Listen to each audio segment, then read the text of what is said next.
started.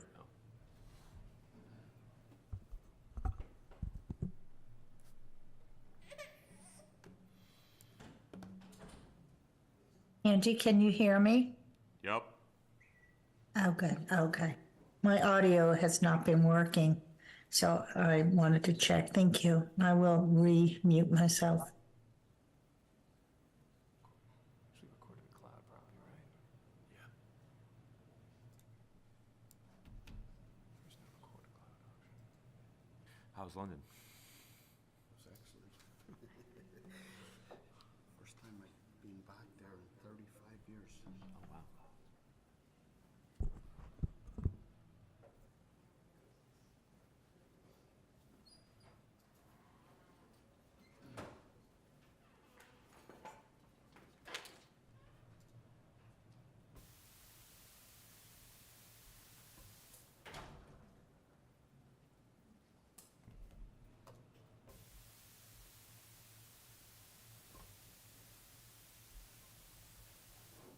Looks like it's recording to the computer as well.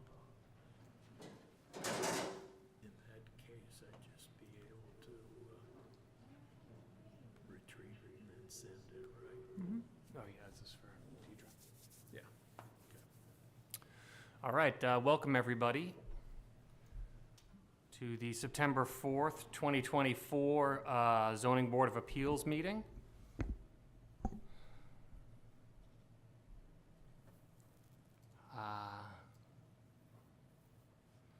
We'll get started, we'll go in order, I think.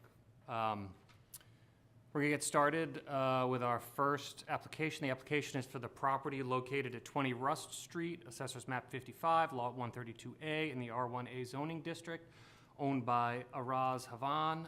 Applicant is seeking finding under zoning bylaw section 5.3.4.5 for dimensional relief from side yard setback requirements in order to demolish existing deck and build a 13 by 16 foot and 6-inch one-story addition. Is there somebody here on behalf of the applicant? Hello, Tim Navian, husband of Araz. Feel free to present on the application. Sure, so yeah, we're just looking to demolish the deck and build a one-story addition. Primary motivation being that we only have one bathroom, it's on the second floor, and we'd like to add a bathroom on the primary floor and redo the ingress into the house.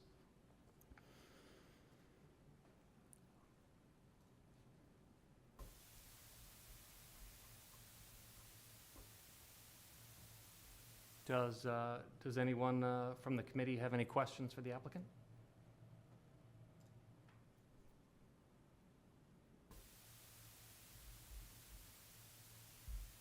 Does anyone from the public have any questions from the applicant in the room or online?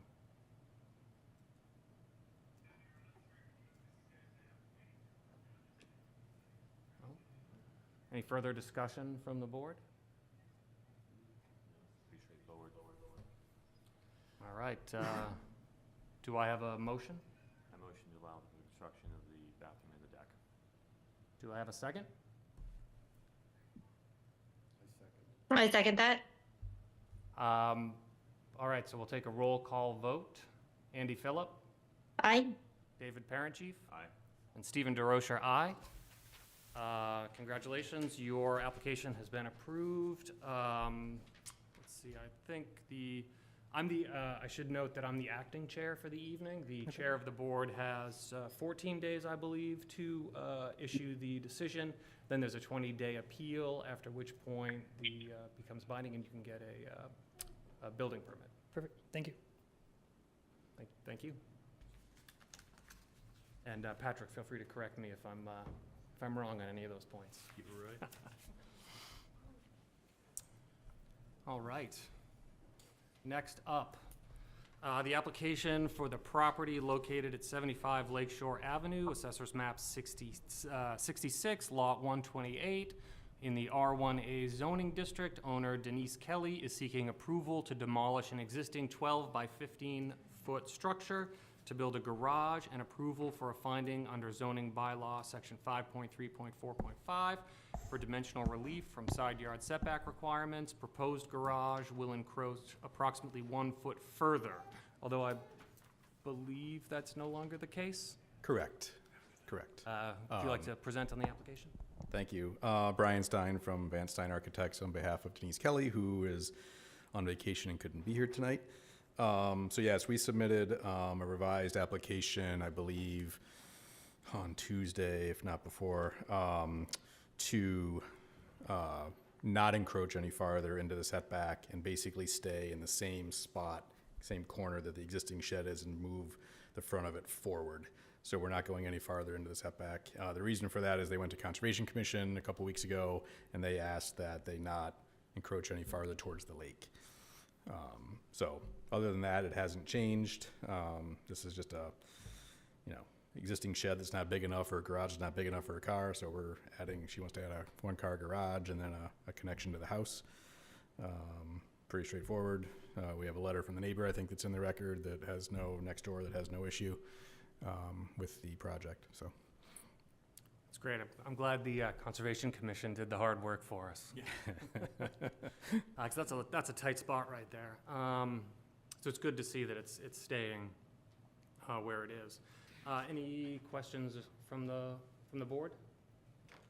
Any questions from the public, online or on Zoom, or in the room? Any further discussion? To expand upon the discussion we've already had. All right, I'd accept a motion. I motion to allow the construction at 75 Lakeshore Ave for the addition and tear down, and then the connection to the house and moving it forward. All right, is there a second? I second that. All right, roll call vote. Andy Phillip, Aye. David Perrenchief, Aye. Stephen DeRocher, aye. Your application has been approved. The chair has 14 days to write the decision. There's a 20-day appeal period, after which you'll be able to obtain a building permit. Okay, thank you. Yeah, thank you.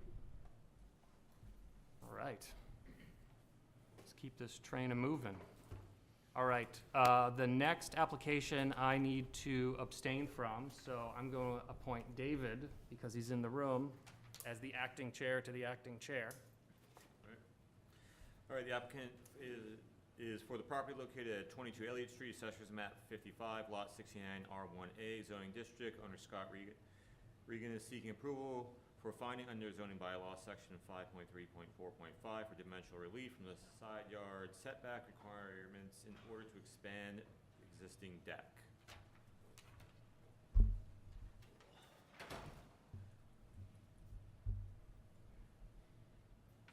Hello.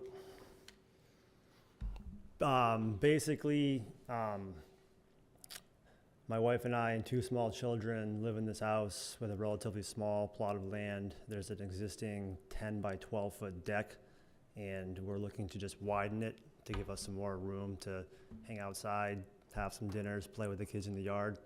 And as such, we just want to bring it out to the left towards the fence a little bit to get rid of some wasted space.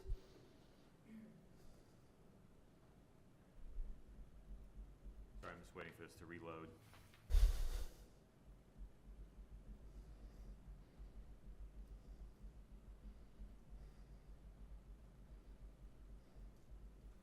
All right, I got nothing. Andy, any questions?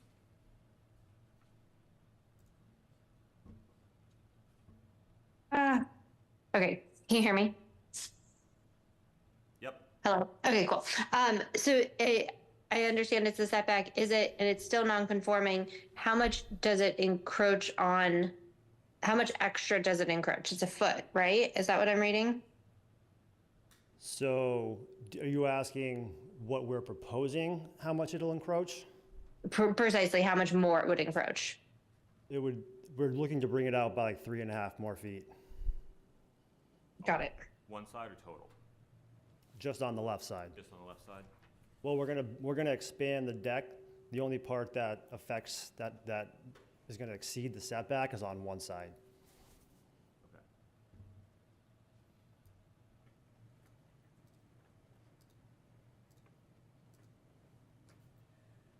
Mike, any questions?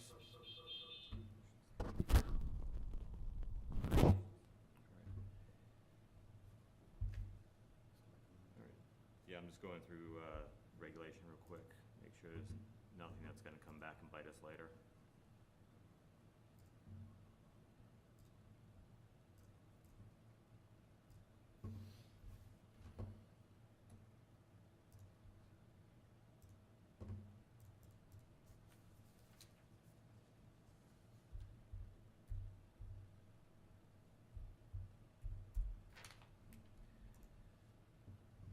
I'm not seeing any issues. So,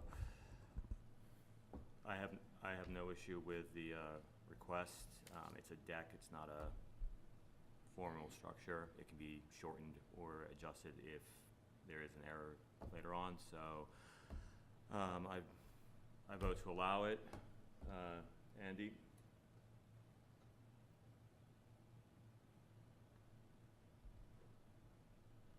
Yep, I set a motion to allow the deck being built at 22 Elliott Street. I set a motion. Okay. All right, I second that motion. So roll call vote. Andy Phillip, aye. David Parent, chief, aye. Michael Madden, aye. All right. So at this time, your motion's been granted. Steve, if you want to come up and finish your spiel? Since I finally got it down. Yep. Application's been approved. You have, the chair has 14 days to write the decision, then there's a 20-day appeal period, after which you'll be able to get a building permit. Thank you.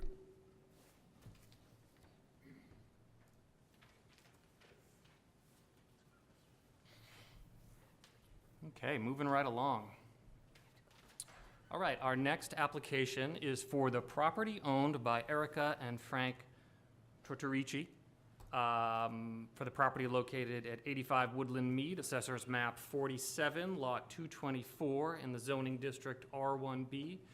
Applicants are seeking approval for a special permit under zoning bylaw 3.6, accessory apartment, to construct an 895 square foot detached accessory dwelling unit with an attached one-bay garage, storage shed, and 2 porches. Is there somebody here on behalf of the applicant to present? Yes, and I just wanted to thank you for being here and make a correction. It's only owned by me, it's not owned by my father. Okay. Yep, all right. Sure. Good evening. My name is Ken Savoy. I'm an architect representing Erica and Frank, and you have our application before you. We're proposing a detached accessory structure that we feel complies with the bylaw in terms of area setbacks and use. So I'm not sure that you need what you need from me in the way of presentation, because you have pretty much all the materials, the drawings of what the proposed structure will look like, how it's laid out. So I'll open it up, I guess, to questions if to start with, and then if you have, if you want me to speak to something specific, I'd be happy to. Okay, thank you. Any questions from the board? So it states that it's a garage, a porch, and a living station. That's correct. So I'm just looking at because the state just changed the regulations recently to allow for more structures, but they state 900 square feet as a norm, and garages are not a requirement. Not a So- requirement and not included in that 900 square feet. That's correct. So, and what's the square footage of the garage?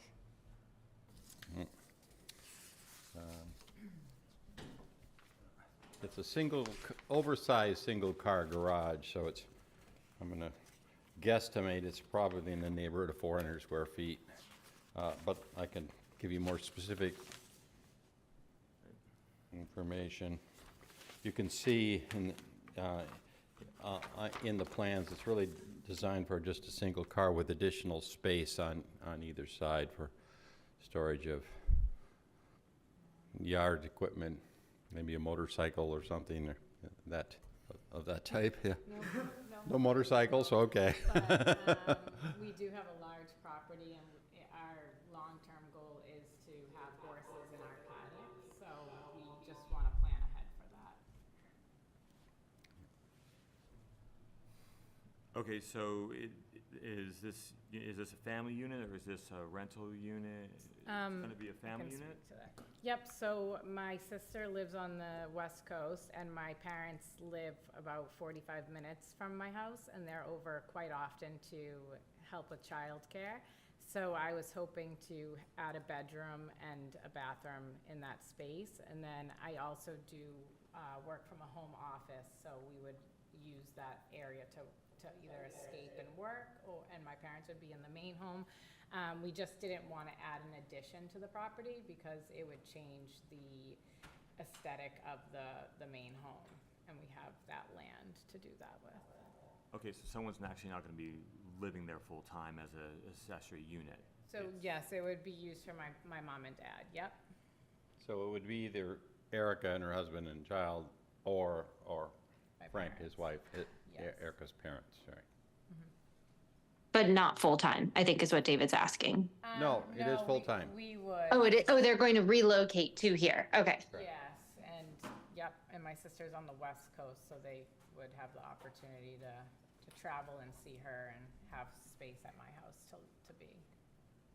Okay, I just want a clarification because you mentioned it'd be for work and, Oh, well, yeah, because, I mean, we now have to be very careful because if it's not a living unit and then it becomes an office, then we're violating the state's trying to deal with the affordable housing and the housing crunch. oh, no, If no. it's not It's a housing. dwelling unit, like a permanent dwelling unit, it's kind of like, oh, when they come visit. So they would be selling, if it's approved and we move forward with the build, they would be selling their property and moving. Okay, so that's something we'd, all right. And you can see by the layout of the unit that it is a residential unit. And Yeah. it has a living area, kitchen, bedroom, baths, and so forth. And if someone were to work out of the house, it wouldn't be any different than working out of the main house, right, as I just remote meant, office. the reason I said that is I work from home, and when they come over to help with childcare, there's a lot of commotion in the house, so I meant that they can bring the child to their Okay. home and I can work in peace. All right. Yeah, if there is an intention to sell their permanent home and move in, then you meet that answers this accessory dwelling question. Yes. Do you have a existing accessory structure elsewhere on the property? We do not, no. My computer's being complete point. Yours. Okay, and we're not changed. No change, is that an added driveway? No, it's the existing Existing, okay. driveway. Right, Alright, we'll so just We'd have to tail it a little. branch off of the main driveway to go into the, All right. Okay, so septic's good. See, the only thing I'm just trying to clarify is the garage situation, since 900 is the max that we're allowed, because then we're gonna be, So that's why I asked about the accessory structure, and there being a pre-existing accessory structure elsewhere, because this could be thought of as building a utility accessory structure, the garage, and then, just like you might have an accessory apartment above a garage. yeah. So in that way, this is actually two projects. It's building an accessory structure and then building a accessory apartment off of it. Yeah, so that's where, you worded that way better than I did. What I'm unclear on is whether or not that needs to be handled as two separate things, although I'm not sure that that's necessarily, since you don't have a pre-existing accessory structure, there's no reason, the ZBA doesn't need to clear you to have a second accessory structure. So that would be up to the building inspector whether or not he needs to think of this as two separate projects, but since they're being built at the same time, I don't see a reason why he would do that. But he does seem to have some concern over the square footage of this, specifically not accounting for the entryway in the gross calculation. Yes, that is true, but I noticed that on the plan, it is a unheated. It is marked as unheated. Right. I'm part of an HOA on that street, and there's some rules in the covenants where we have to keep the aesthetic. It cannot look like a house. It can't. So we have to keep it really looking like a true barn. And the entryway facing the street is going to be a faux barn door that covers a window. And that's why the side entrance, the main entrance to the home, it is not considered heated, and it's not like a living space, so that's why it was kind of drawn up to really keep with the aesthetic of the property, and that's why we needed to add the porch, because we needed to keep the roof line very low for the neighborhood and keep it very barn-like. I understand that, but HOAs don't, their No, rules I know. don't play any market in here. So, Andy, if you want to correct me or not, I have no issue currently with the dwelling apartment. I'd like clarification from the building inspector if this is considered two separate items. And if we can get clarification on that, like maybe approve the dwelling for right now until we see how building wants to answer that for us? Or what's, I mean, you're the chair tonight, so it's your call. No, I'm just trying to think of the logistics around that, because it would be nice to not have to make them come back. Yeah, I don't want to make them come back. next month if he's okay with it. I would think he would have mentioned something about it if he had thought that. But it's his memo about the relative size, the potential gross square footage, and its comparison to previous detached accessory apartments that this board has approved. But again, thinking of it as a accessory structure with an accessory dwelling attached to it, I think negates some of the concern for me around the gross square footage, especially since that entry is marked as unconditioned, although it always, somebody could condition it in the future. There's also, the attic. I don't know, what's the ceiling height in the attic? Could somebody stand in the attic? Someone could stand at the peak, Okay, yeah, so it but couldn't necessarily then be a quickly room. run out of headroom because we're not adding dormers or anything. It's going to be a one-story. And the stairway to the attic comes from the garage as well, right? Right. Yeah, Yeah. so it's not It's not really at risk intended of for storage. becoming habitable space. Yeah. Basement, oh yeah, basement, unconditioned basement. Yeah. That's full height, obviously full height basement. Under everything but the garage, correct? Yeah. Yeah. Let's go back to this. No partial basement. No When they say basement. No partial basement. basement, how partial are we talking? Yeah. Because now we're entering into if the basement gets finished, if something's done down there in the future. Mm-hmm. There, as you can see, there would not meet habitable requirements for a bedroom, for instance, because of egress issues and so forth. So it's really intended only for storage and mechanical. Yeah, and I understand that, but it's always, you have to understand it's who comes after you. What do we have, what Pandora's box do we open with certain, if we say yes to you, then no to somebody else, then which is why we're here to basically reinforce very straightforward regulations. 900 square feet is the state's, like that's the accessory unit, so I'm still hung up on this garage plus the basement and the square footage regulation on that, because you could have someone finish the basement in the future, not saying you will, but you could turn it into a downstairs little studio. You could make it into a workout. Then it adds to the square footage, and then we have to answer for that. That's That's what I'm getting at. But you'd have to make it code compliant, and it would not be possible with this construction to make that space code compliant for living area, because you wouldn't be able to provide adequate light and ventilation and egress and the like, so, Yeah, there is only the one egress. yeah. Is there any glazing at all?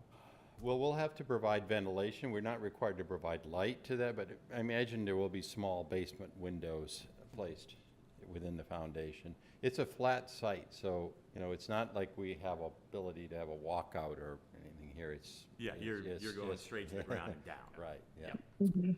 I'll also mention that our bylaw specifies the gross floor area residential is the area of a residential structure used for living space, excluding basement and attic area. Okay. All right, so then you have to, so I have no problem with the apartment section of it. Yeah, my only hangup is is it two structures, is it one? Like you were saying, if you don't have an issue with it, Andy, if you're good with it, I'll follow the board. I can say that Frank did speak with the building inspector very early on, before we even started doing any drawing on this, and he could speak to it. So if you want. I'm Erica's dad. Let's go. My wife and I will be occupying, Or just have you speak. Yeah, we just need you to speak. we will be occupying the building. When we started to even think about this, I went to the town and I spoke to Rich Maloney. He laid out the bylaws, and he said, here's what you can build. He even brought out a set of drawings for a similar situation in town. Okay. And he specified that it was 900 square feet. You couldn't move from that maximum. But he did say, because you can have 4 parking spaces, that this house could have a garage. He said it could have a full basement. That was in the bylaws. So that's why we proposed this. As far as that unconditioned space goes, Ken had worked up some preliminary drawings. And when we looked at them, we had to keep tweaking them, because to keep with the square footage maximum, the roof line started to get choppy because of the jogs in the house. And of course, the HOA was saying, and Rich said, you just don't want to make it look like you just dropped another house on the property. You have to make it look like this. So the main entrance doesn't face the street, it faces her property. The driveway's common. This unheated entryway is it's deep, but it's only wide, so I don't know what you could do with it. And that's why we kept that unheated. We also put which I wasn't a fan of, but we tried to save space in the habitable spot piece to enter the basement. That's why we have the basement stairs in the garage, which isn't ideal, but we're trying to keep with that, and that's why that's a little bit, extraordinary. Thank you for pointing that out, because Yes. I had mentioned the attic stairs being in the garage, but I hadn't thought Yeah, about the so basement when we stairs being decided directly on underneath that, and Ken reworked these drawings, we got the roof line to look more barn-like. Yep. We put the patio out there, but we also said, well, we have the stairs going down to the basement. We haven't got to that stage yet, but this main area with the living room, kitchen, most likely gonna be vaulted. Yeah. So as such, you wouldn't have any attic there. We said, what a waste. When we have those stairs, we could have a set of stairs above it to just take a small area above there for storage. She's got a lot of outdoor stuff. We've been carrying that in and out of the basement through a bulkhead. So that's why, this ended up like this for the most part. Yeah, I think for me, the stairs to the basement being in the garage also makes me feel a little bit better about the basement. Okay. All right. Thank you. Yeah, so it seems like the building inspector, the only comment he had was on the entryway, even though it's listed as unconditioned, Yeah. having that not be represented in the gross total. Which I understand why it's not, because it's unconditioned, and they're saying that the garage is not conditioned too, so that makes sense. But I think that was the building inspector's comment. All right. Well, Andy, do we feel like we want to ask for an amendment to the plans based on that? what would you recommend that amendment be? Well, the other thing I could think of is that if you did away with the front wall of the entryway and made it like a long, like an exposed entryway, right? The door would be recessed by however many feet that is, 10 feet, 15 feet. Yeah, you're saying like the entryway where what is labeled as entry is essentially absorbed by the garage, like is it an addition of the garage? Or outdoor space. Oh, sorry, I was misunderstanding. Okay, Covered more out- outdoor. Yeah, space. covered vestibule, outdoor vestibule. How many square feet are we talking about for the entryway? It's approximately 5 by 15, yeah. And then the But other it's- reason, go ahead. That would be 75 square Yeah. feet, yeah. The other So reason 75. that was brought forward with the door, we played around with that. Aesthetically, it was more Yeah. pleasing, but remember, we have a door to the garage. Yep. Right, I'm sorry, to the basement. Basement. A door to the Garage. garage. So there's 2 doors, and to spot them, we needed that depth, otherwise you'd have these doors exposed to weather. Leather, yeah. And you'd have snow drifting in there, et Yeah. cetera. So that was the reason, we know with a, the right type of door there, we can just keep that unconditioned. I've seen it, it's like a breezeway connecting a garage, basically. Same scenario, so it made the front of that building look better. In the future, would you be able to condition the entry space? You could put some radiant panels down at some point, probably. It's going to be a slab, similar to the garage. In fact, it could even be open to the garage. There is a door, obviously, between the two, so, Yeah.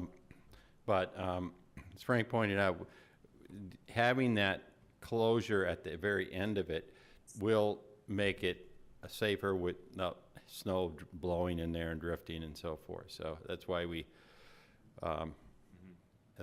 propose putting a doorway there.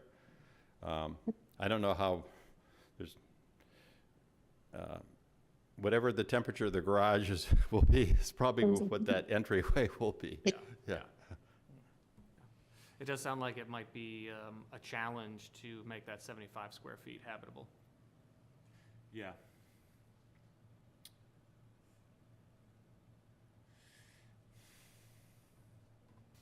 Are there any further questions or discussion Anybody on Zoom? from the board? Anybody in the room? Or Yep.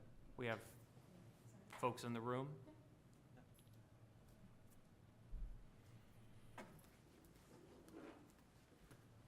Hi, I'm Rachel Moore. I'm at 55 Porter Lane. We're direct abutters to Erica on the back side of their property.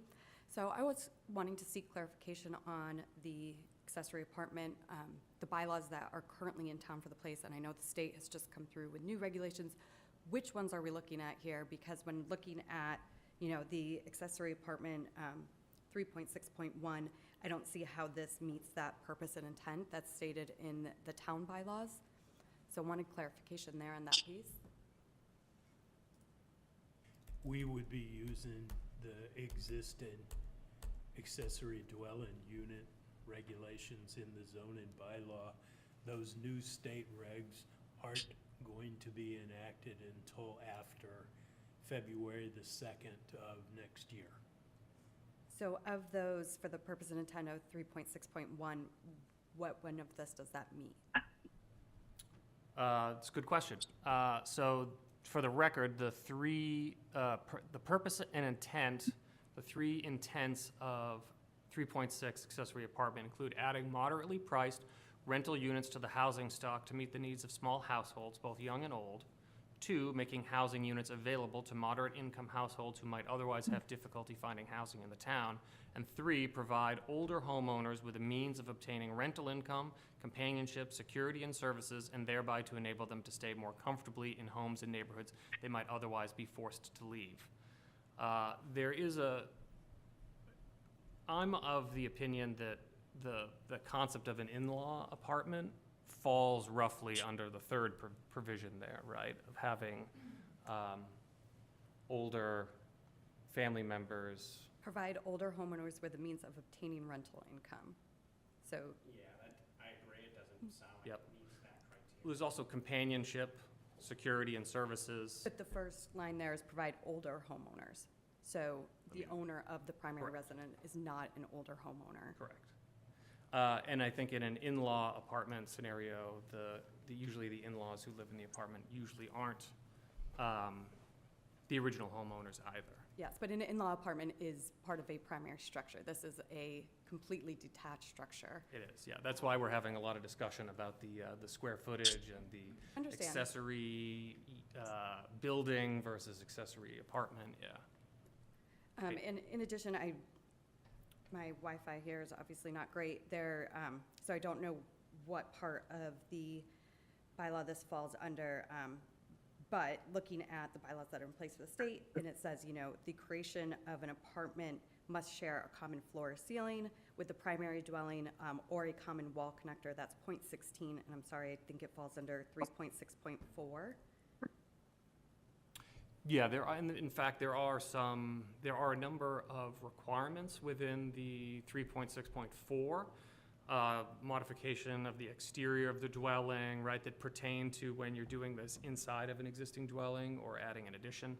But then there are some, they would be perceived as conflicting, but in reality, they're just pertaining to different modes of an accessory dwelling.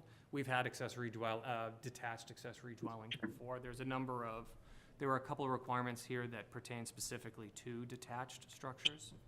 I was just reading it this morning, so I should be able to bring it up. 3.6, I think it's number 2, modifications of the exterior of a detached accessory building intend the house apartment shall maintain the appearance and essential characteristics of the accessory structure.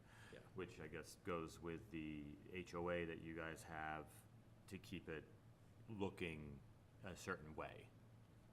But as I stated, HOA rules don't play into our decisions.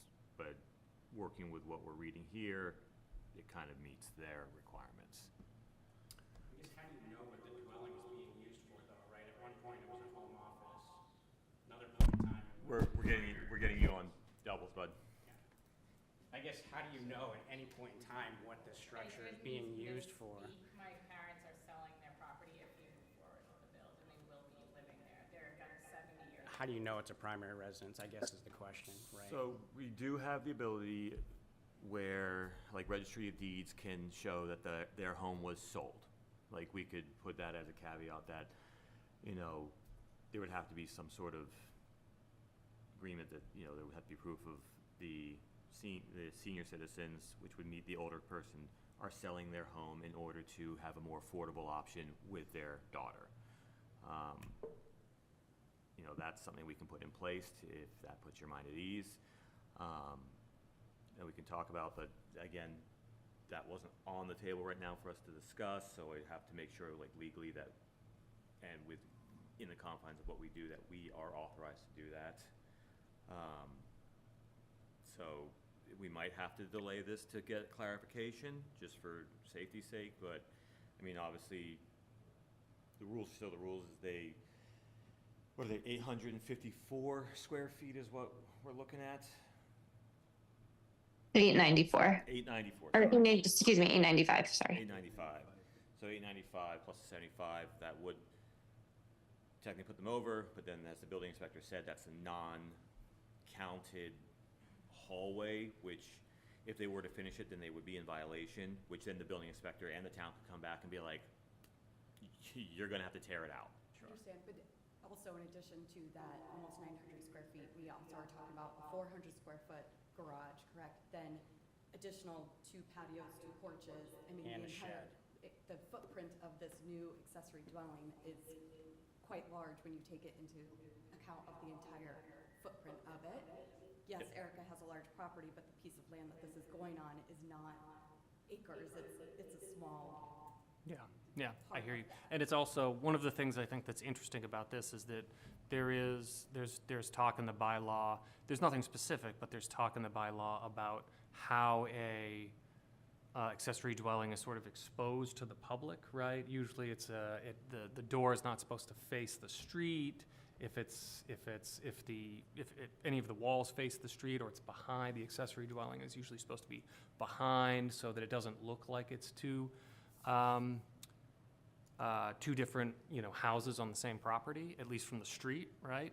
But one of the things I think we're running into here is that this is really, it looks like it could be conceived of as two projects at the same time, an accessory structure in the garage and the storage space with then an accessory dwelling attached to it.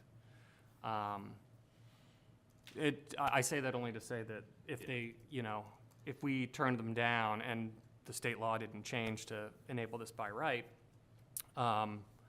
they could build the garage and then come back 6 months later before us to add an accessory dwelling to the garage, right? Yeah, so this is why we're asking the question, because they have basically the ability to do both. From what we see here, as Steve looked at, there's no other accessory structures, and they have the right to build an accessory apartment. How big is the property? It's the acreage. 5 acres, okay. Yeah, the piece that this is going on is not even an eighth of an acre. Well, it doesn't matter. We're talking about the entirety of the bill, property. I was asking that question because there's a separate section of the bylaw that talks about accessory dwellings on large lots, where a lot of these concerns cease to be concerns. HOA would never approve it. And it does meet the setbacks from all of Yeah, so again, HOA is not our problem here. Our, No, exactly, that's part of the land. folks, the HOA is not our concern here. Our concern here is that they have the right to an accessory structure, and they have the right to an ADA compliant, or accessory dwelling unit for their family. That is what we're discussing, and that is what we have to look at. If they have a 5-acre property, we'd have to go through. We had this with the Patton Estate. They wanted to put one on a section and move it closer to the road, but they had like 15 acres to use, so they had to move it back. So we have a few items we have to look into on this. Square footage with that non-utilized portion, they're under 900. We can't say no if they're under 900 and the building inspector agrees to it. It means they can't build on it. And they still have the right to the accessory structure because they don't have another one. That's our role. We can't talk more on who likes it, who was it, HOA. That's not our point. So They're also within correct me, but I believe they're within the setback limits too. And then there's that.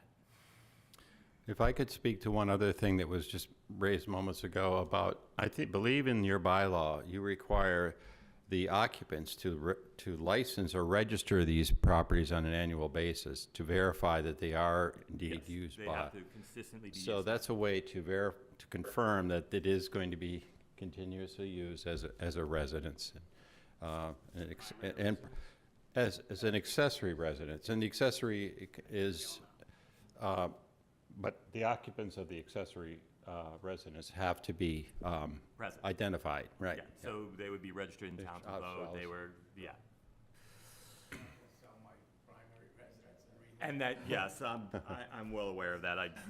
We've done this before. Border Lane isn't a part but they are not part of the HOA. Again, Stephen, I think we need to have people come up to the microphone. yeah. Oh, yeah, could you please approach the microphone? I just wanted to clarify that we've already, as a courtesy and obviously to the HOA, when we got these drawings, as well as a concept drawing for septic design, the HOA has received everything that Ken has right here. That was done well in advance, because we never would have gotten into this cost-wise to then turn around and just. Yeah, so to address your concern about the location, as Andy just stated, they're within their setbacks. They're, as Steve found, they're still eligible for accessory dwelling, and they're eligible for the apartment.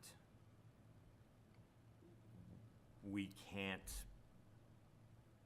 you may not like where it's going, but we can't stop them when they're within the zones. Steve also said that the intent is for them to not look like two separate houses on one piece of land.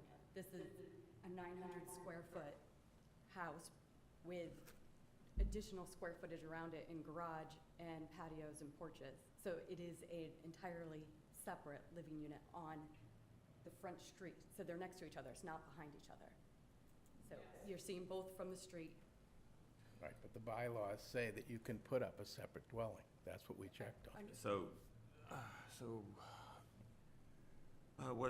What's the regulation on patio space on an ADU? Is the state or do our bylaws cover anything on patio space that would? With regard to an accessory apartment? Yeah, Not that I have found so far. okay. You're talking specifically about the covered porch, David? Yeah, what she's bringing up about the other area, because we had this issue with a pergola. Yes, I remember. Yeah, so there was a pergola issue where, because it had a roof, technically it's considered a structure. But Yes. this is one large structure, it's not one over here and then a separate, so their porch is technically still part of that, so I can see the pergola issue coming back to us. Well, and in that ruling, we asked them, told them it had to come down because of that. Very small, and it just takes the roof line down, because we are trying to keep it low and barn-like, and Ken, it has to what is the slope size? down. What is the size of this patio? It's 15 by, this has got to be only 15 The screen, feet. I think they're talking It's, more but about this too. the argument that's being Well, that's an presented is the Yeah, square yeah, footage of the yeah, porch, not how it looks or its size, and how we have to, as Steve's been looking, he's looking to see with an ADU, with the accessory dwelling unit, he's looking to see if a porch plays into that at all. I mean, if it didn't, we could just leave it with grass.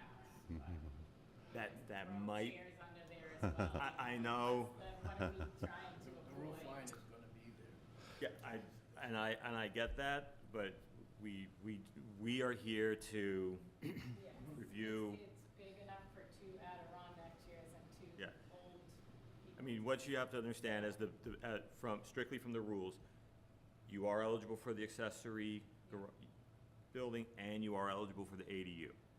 That's not in question here.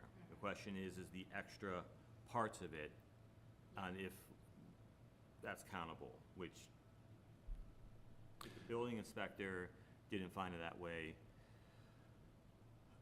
we don't usually go against his decision, we just review it. And if we review it and we find him to also be correct, then we move for it, so. He did look at it as one structure. I've texted him and he's Okay. confirmed that to me.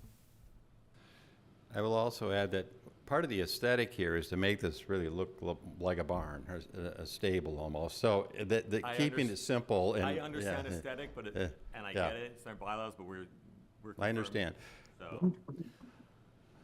All right, so Pat, he says he's considering the porch and the patio and all that as the one. As one structure. Yeah. And so he's counting all that in the square footage. Okay, and with all of that counting the square footage, we're still at the Andy, 895? No, he doesn't count in that 895. It's only for livable space, so it does not include that 895 does not include garage nor porch So, but he said he's counting all as one. or basement. But we talked about that already. Yeah. Right. He did tell me he's not used to seeing structures this large as accessory dwelling units. However, when you peel it back to what is livable, they were under their bag Right. limit. Is it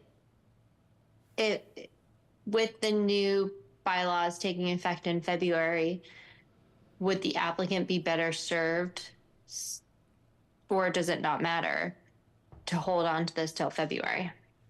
We don't know what that full text from the Let's- state yeah. is going to be.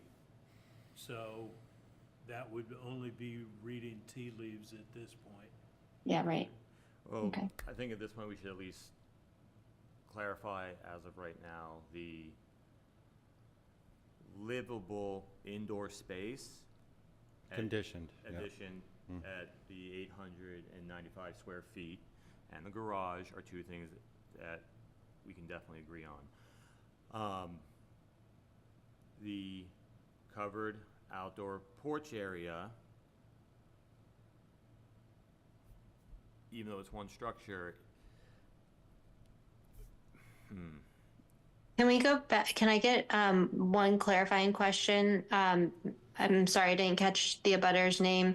When she came up originally, she was reading the bylaws and there was some back and forth on who lives in the accessory dwelling. Is that, would we be in violation of if we approve this, of those, of what she was reading off? As the way it's been described,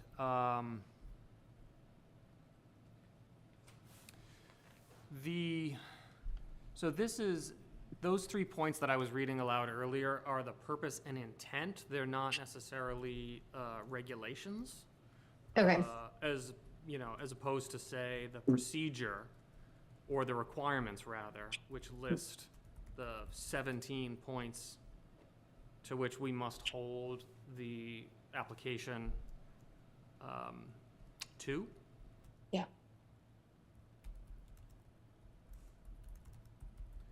I'm just seeing if there's any sort of case law right now on ADUs with a larger porch and see if there's anything that But whether or not the real use of the ADU, I mean, that could also change in 6 months February, yeah. when the state issues there.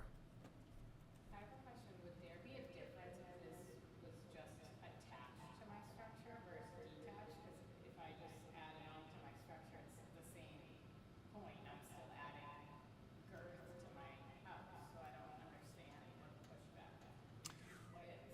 Well, I think it's easier to have it all attached to your house. I don't think, But aesthetically, it's just not pleasing. isn't that funny how that happens? yeah, Yeah. Again, if this It's, is, yeah. I'm just telling everyone, I don't care about the aesthetics. I don't care about the HMO, HOA, or whoever. I care about the fact that you are entitled to an accessory unit and you are entitled to an ADU. That's all I care about. But what that means, though, if you did go that route and say, hey, let's just add this to our single family residence, say you connect it, then you, in addition to that, can have an accessory dwelling as well. Exactly. So that's what I was saying to you guys. If I added it to my house and then I can keep adding and adding, wouldn't you rather me not do that? This is a beautiful structure. It meets its setbacks and it's low, so it doesn't inhibit upper level view. It goes with the town and the aesthetic of Hamilton, so I just really hope that and I want to take my parents in and take care of them. I'm their only daughter on the East Coast. There's a lot there. My neighbors can see their back and forth to my property every other day, basically, so it's something that means a lot to me and my family.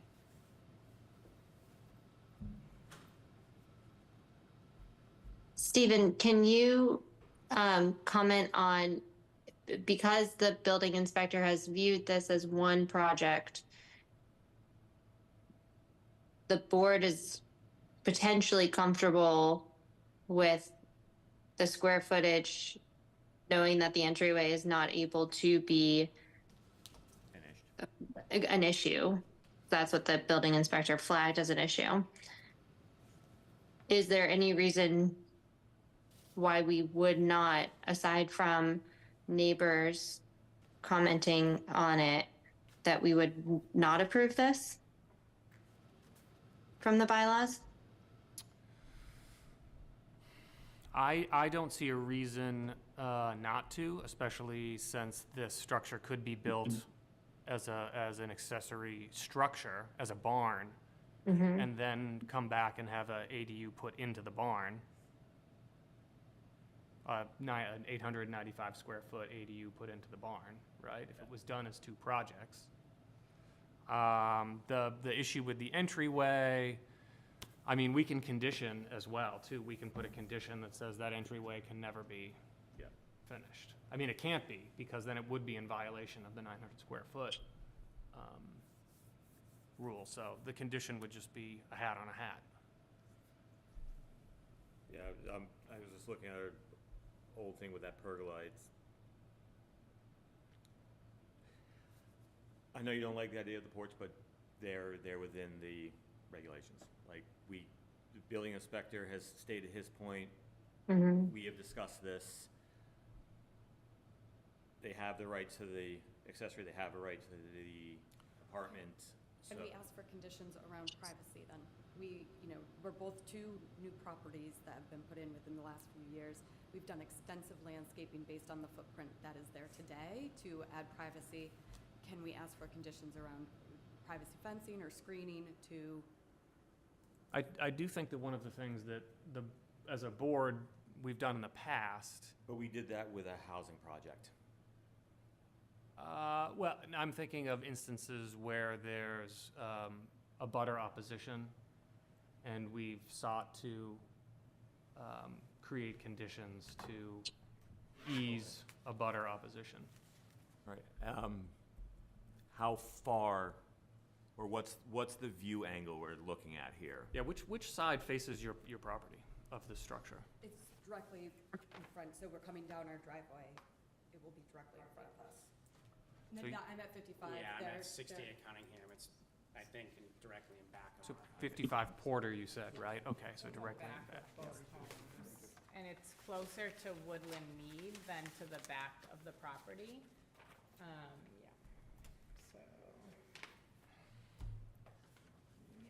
So, so, where's theirs? Right here. Oh, no, this is my property. This is my street. Yep. Yep, so their street's here, and this would be their house in here. You want to point that out? You can bring. So. Here, bring it over here, take a look. So this is the Woodland Mead property, Okay. street, and their homes are back here. Okay, so show me where you're going. Okay, so this would be my house, and the structure would be over here. Over here? Mhm. And so. They're back here, 1 and 2. And the road comes. Their road is over here, and our Alright. Woodland Mead, you drive in and you go. Okay, gotcha. Yeah. All right. Do you have any problem planting trees in front of it? Like So to. They're to the back of the property, and their houses are, like, if they came out in their backyard, they would see the back of it, and it's Yeah. very low. But we do already have screening, and so do they, so yeah, we're gonna landscape it, and we're not actually we're only taking 1 tree off of our property, and we tried to keep all the trees, actually, we mapped it out on our land, because we wanna keep the trees. So this is the back, this is the part they would see, this part? Or this part? They would see, Dad, you would know. I believe they would see this. Yes. I think it's this, because this is kind of facing the street. Okay. This looks over across at the That's the s- barn yeah. across the street. Yeah. And then, so they'll see this side mostly.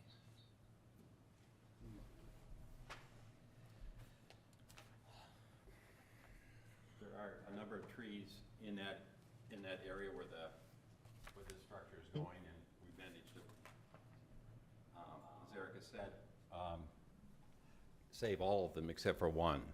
So I think it will also help to keep the. Yeah, I mean, I'm looking at the satellite view. There's a pretty green area around that. So at 55 Porter is off to the side, one side. I don't know if that your east elevation, I don't know which, right side elevation, whatever. Then there's 68 Cunningham. In between these two homes, there's another home. That's the one with the fenced-in yard. No, that's my. Oh, that's your property. Okay, so that's where this home would be, in front of the fenced-in yard. Which is already screened. Correct. And we're already trying to pull this forward by 20 feet. We're coming closer to her driveway, further from the setbacks, where it was proposed. We just want to pull that forward. We've already had them out there because they're doing a septic design, because we need to know the orientation of the home. It's a large area. I don't know what they're calling a small area, but it's You So- could put a full-blown home on that. I have a question for the abutters. What kind of privacy mitigation did you have in mind? I mean, the area that we're talking about, yes, we both have screening where our current backyards kind of meet and where we both have, have our living space outside.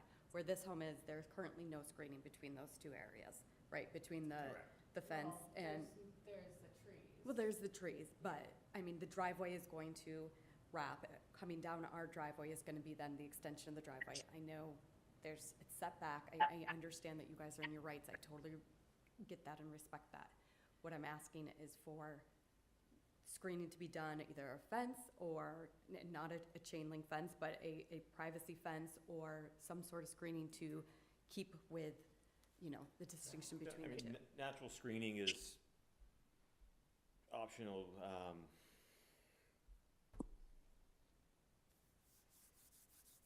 Something like a 6-foot fence? Oh, I don't. I don't think the fence, if you're talking about a privacy fence that will be privacy fence like this gentleman's, the answer to that is, we don't need to put a stockade fence up. We have every right to put a fence on. I have every intention to fencing that property line, just to define that. So that would be an extension of the fence we've already put up, which on part of your side is an ornamental aluminum fence. We weren't gonna go through the expense to 540 linear feet of fence, not to put the mini mesh, and in Hamilton, it's only 4 feet. So we put that fence, they screened with landscape. Maybe you could have saved money because we screened with landscape. Now, the two of them look beautiful, and they've already grown in 1 year. So we would be putting a fence there. I don't think I have to say we have to, but if that's what you're asking. But we probably would screen it as well with landscaping. That's our intention, to make the property look well-defined. That comes at an expense. It's not something that would like to be held to, but we're certainly probably gonna do that, or we wouldn't do what she did, although she's got a pool there, so she had to have some fence. Stephen, are you saying that in the past, the zoning board has set these requirements for abutters, or is this something that the two property owners work together on offline? My memory is it's something that not necessarily something that we've conditioned, but something that we've helped to mediate between. Yeah. And now that you say that, I do remember that in the past. It was the glowing light one, if you remember. Oh, yeah. Yeah. Now, I don't wanna jump out here and grab a scale rule and figure this out, but No. Right. So. the naked eye, this structure, the closest part to that abutter on that side, it could be 100 feet. We're well within the setback in the rear to the Yep. stockade fence.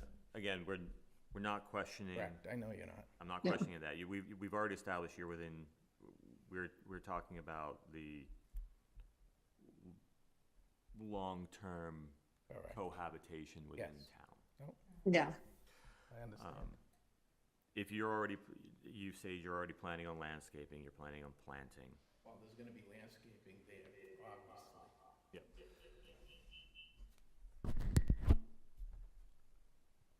Strictly from the regulations, there is nothing that denies us from granting. The requests of you guys, it seems that they're already planning to plant. It takes time, it's. Stephen, when you and Andy seem to remember that case better with the trees and how was that resolved? Was it more of a verbal agreement, or did you ask for like proof of plan, or do we just kind of?